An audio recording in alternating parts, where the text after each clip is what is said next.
And police in Philadelphia are spending the final hours firming up security plans ahead of the convention starting tomorrow. NBC's Jacob Rascone is out there in the field covering this angle for us. Jacob, talk about the layout and what's different than what we'd spent time really seeing in Cleveland last week for the RNC. So, Stephanie, you're going to notice that these steel fences are the same. They surround the hard zone or secure zone. You're also going to notice as we flip around, they have things like this bike. You're going to have a lot of officers on bike or officers on motorcycle. What's different about here is that downtown Philadelphia is miles away. In Cleveland, it was all downtown. You had a couple of zones, the secure zone, the event zone. You don't have that here. All you have is this Secret Service area. You're going to also see trucks, large city trucks like this one that are in place. You're going to see blocked roads. What we notice is that we have a lot of the same, we're told, of the federal officers and agencies that are coming from Cleveland to here. The Philadelphia Police Department, though, is so large, so much bigger than Cleveland's, that they are not asking thousands of outside officers to come help them like we saw in Cleveland. Now, one difference as well about Philadelphia is the protest. There are actually many, many more thousands of protesters that have signed up to come here. And this park, FDR Park, is one of the places where they're expected to come. A lot of those protesters say they are Bernie Sanders supporters. They are upset, of course, about Bernie Sanders not winning the nomination. And those who I talked to say they're especially, as well, not happy with Hillary Clinton's vice presidential pick. Stephanie? All right, thanks.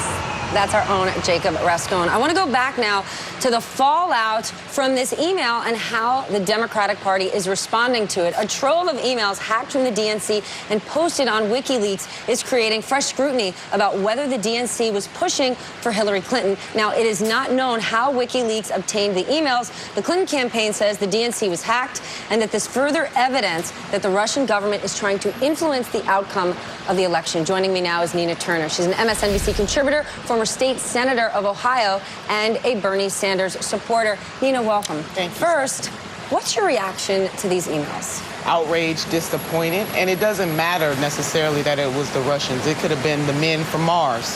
The fact of the matter is it shows that there is a culture within the DNC that must be corrected starting from the bottom to the top, that there was deliberate intention within the DNC to stop Senator Bernie Sanders from having a fair chance to win and to compete in this election. And this is bigger than Senator Sanders, Stephanie. This is about any candidate, especially an insurgent-type candidate, and whether or not the DNC is going to be a fair arbiter before that candidate, before we have an actual candidate. It is very clear through those emails that they were not.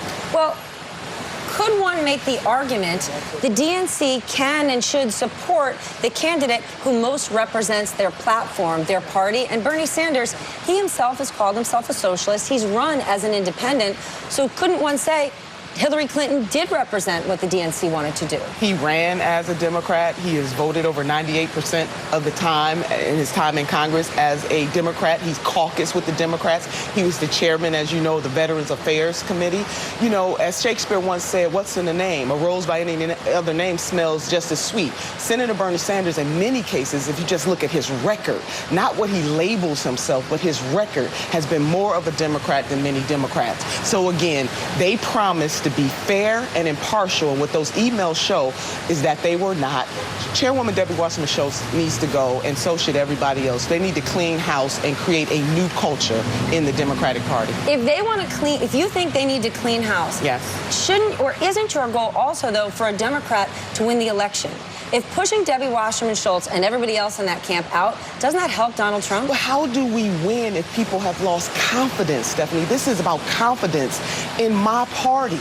I've lost confidence. Other people, I was just at a convention right here called the People's Convention in Philadelphia, and there were hundreds of people there having this kind of omnipartisan, platform that they're trying to create, that all people come together regardless of what party they're affiliated with.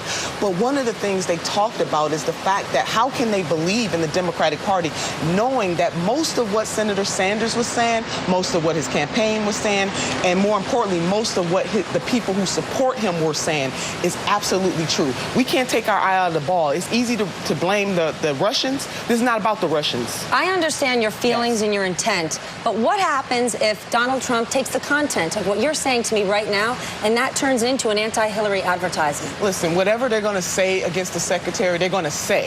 It has nothing to do with what happened at the DNC. And I would hope that the secretary and her team feels the same way in terms of wanting the strength and the integrity of what is called the Democratic Party intact and wanting millions of people to believe and to come over. How are we going to win over independents to vote for her? How are we going to win over moderate Republicans to vote for her if people can't have confidence that the DNC is going to be an impartial arbiter? And I'm going to tell you something, Stephanie. The worst of this so far that I've read is really how they tried to malign Senator Sanders in terms of his religion. Did you read the email? I haven't seen the emails. I've read some of them. I have not read all of them. What did you read in them? Because for me, I just want to get smarter. I want to be more informed. Well, you are. I want to be more informed. Fabulous. So when we Smart. thank you. Know this. Thank you. But the How email bad that I read, they're scathing. The email about trying to paint him as an atheist, you know, trying to say that he's not Jewish in terms of religion, and how that might play in the southern parts of this country. It reminded me of what the Republicans tried to do to our president when they tried to paint him as a Muslim. Now, it shouldn't matter what his religion is. This is America. But they knew that if they did that, that they would take away some of his authority and his connection to the people in this country. They tried to take that away. In that same way, that email that said that if we can figure out whether or not he's an atheist or a Jew, and we can use that in the southern parts of the state, despicable.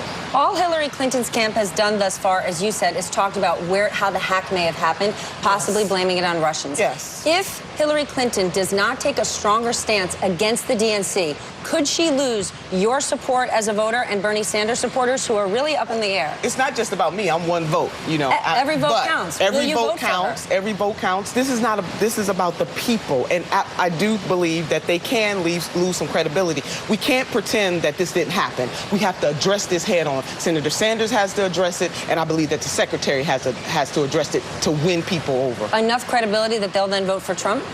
Or not vote in that area, or vote for one of the third-party candidates. All right, then. Nina Turner, thanks for joining me this morning here in Philadelphia.